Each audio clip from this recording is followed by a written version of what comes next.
have a material witness on an aggravated battery with a handgun, and they believe this might be in retaliation. All right, so to her testimony.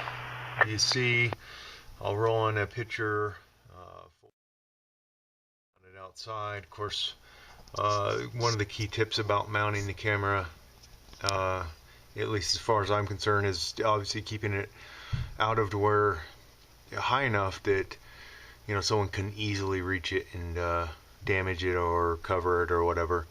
Obviously they have to first see it first, but it's in somewhat of a secluded location. But like I said, and then if you look here, it came through the wall here. This will get patched up. Well, actually this side will stay open, but the other side is filled with some silicone. And then but obviously it's large enough to allow to pull the connectors through the wall. And then there's the C-DVR mounted here in the garage up top. And you got your power supply in and your video in, video out, that of course I have connected to this little old DVD player. That the DVD player part of it doesn't work anymore, but I use the screen still. I saved it and use it for setting up my security cameras to see, like, for adjustments and setting up the menu features, well, at least for this system. So pretty simple. I'm gonna kind of route the wires a little differently and get it set up, and I'll let you know in the next series of videos, which probably be a 1 or 2. I'm gonna buy another DVR and then a 5 amp hour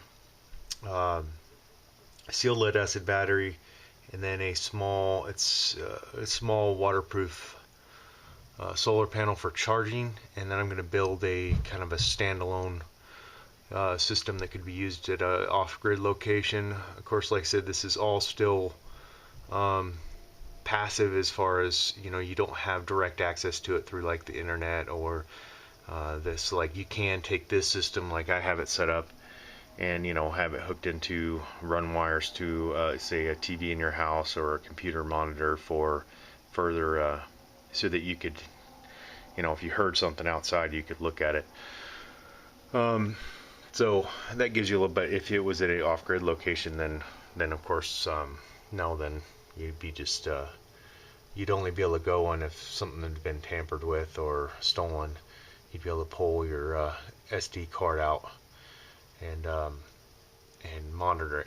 Now currently I have last thing on this is I have this set to the motion detection mode, which you can see the red light is blinking, which indicates that it is recording.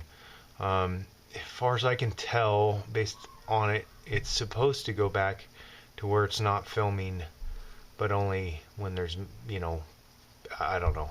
So excuse me, just have to play with that a little bit and see if it just continues to record no matter what mode I put it in. Of course, as cheap as it is, I can kind of see that as possibly being a problem with it. So larger, I'd definitely probably be upgrading to the 32 gig so you can get several days worth of recording before it starts recording over previous days. Now it does have date time stamps, so that way you'll at least know what's going on with the footage you're looking at. So thanks for watching. This is Nomad 76.